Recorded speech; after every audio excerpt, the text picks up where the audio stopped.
How's everyone doing? So, when you've been going out for the spring walleye run, the fall walleye run, maybe from shore or a boat, you see guys using a pencil weight, really long leaders, colorful flies, and they're casting a mile all the way across the river. They're using the Wolf River or the three-way rig. I'll be showing you in this video how to tie the Wolf River rig. There's several ways to tie it, as in I like to tie mine with two separate lines to the flies, or you can tie one line and then you just tie on separate flies. I like the way with the two separate lines more so because if I snag, I'm not going to lose the whole rig normally. You can lose the whole rig sometimes, but you have a better chance of not losing it if you have two lines on there, depending on how good you tied that knot. So what you're going to need is a pencil weight, which I use a 1 ounce pencil weight normally all year long, because the river I fish in, the Rock River, usually has some good flow. Maybe summertime when the flow is really down, then I'll drop down to 1/2 ounce, but spring and fall I'm usually using a 1 ounce weight. And pencil weight, you can use other weights, but the pencil weight is the one weight that I have found to snag the least amount out of all of the weights. The other thing you'll need is a three-way, because you're going to be connecting the main line from your fishing pole to there, your leader for your weight on there, and then your line to your flies on there. And the only other thing you'll need is the flies, which you can get little ones or you can have big ones. Usually I tie a big one on and a little one to figure out what the fish are going after more so that day, and I like to tie two different colors that are pretty different than each other, like a light one and a dark one, depending. It just depends on what the fish want. Once you get the color dialed in, then you can put two of those colors on. But what you're going to start out doing to tie it is you'll take the main line from the fishing rod and you're going to tie it to the three-way. Then from the three-way, I usually have about a 10 to 12 inch leader to the weight, just so it keeps the three-way off of the bottom and it keeps the main line from the flies off the bottom, just so it's not getting in all that snaggy stuff, and it keeps all of the bait off of the bottom in the strike zone. After you tie the weight on, I usually go about an arm span with 10-pound mono. Now you use mono because mono floats. So with the mono floating, you're keeping the flies off of the bottom. I use 10-pound just because it's stronger, and obviously the river is snaggy, so you just have better odds of not losing your fly if you use 10-pound. I don't really go over 10-pound. I do use 8-pound sometimes, but 10-pound is what I use most of the time.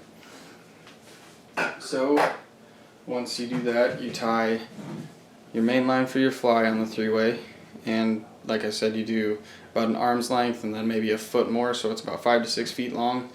You can work on how long you want the leader. Sometimes the fish want it closer to bottom, sometimes they want it higher. It all depends on where they are in the water column and how much the river's flowing, like the speed of the river. So you just work off how long your leader is, and once you find a happy medium of where they are, then you just keep it at that length. So after you tie the main line, I normally tie the main fly on, and then once you do that, if you want to tie the flies on one line, then you just stagger them. You have the one fly at the bottom, and then you stagger it, like you can go a foot and a half up, and then you can use up to 3 flies for Wisconsin because you can have 3 lines in the water. So every hook you have counts. So if you do 3 flies on your line, you can't have any set lines out. So I use 2 flies, so I usually put 1 set line out if there's room, because I shore fish a lot. But from that main line, you pull your sinker down from the three-way. So this is the three-way. You pull it down and your sinker comes to here. You're going to want to tie that knot for the other line about 3 inches down further, just so that your second line does not ever get tangled up in that weight. So then you just put a loop in the line, put a loop in the line, and then get in there. So there's your loop, and then you grab the second line for the fly. The loop goes in the main line coming off the three-way. You take the second line, go through the loop a good 4 to 6 inches, just give yourself some room, and then you tighten the loop on that line. Grab the knot where you just had it, that you cinched it down on there, and make sure to hold it a little bit in there to keep a hole. Wrap it around a good 5-6 times, and once you wrap it around there the 5-6 times, you open up where you kept that loop and you go through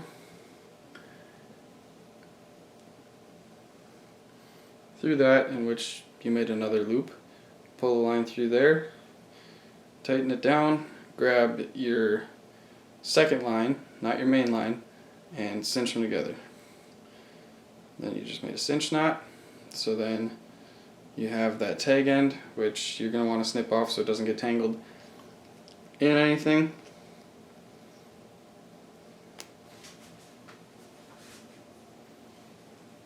And then you have your knot coming down to your staggered fly. There's the one where the fly would be, and there's the second one. So 2 separate ones, one here and then one here, so it's staggered.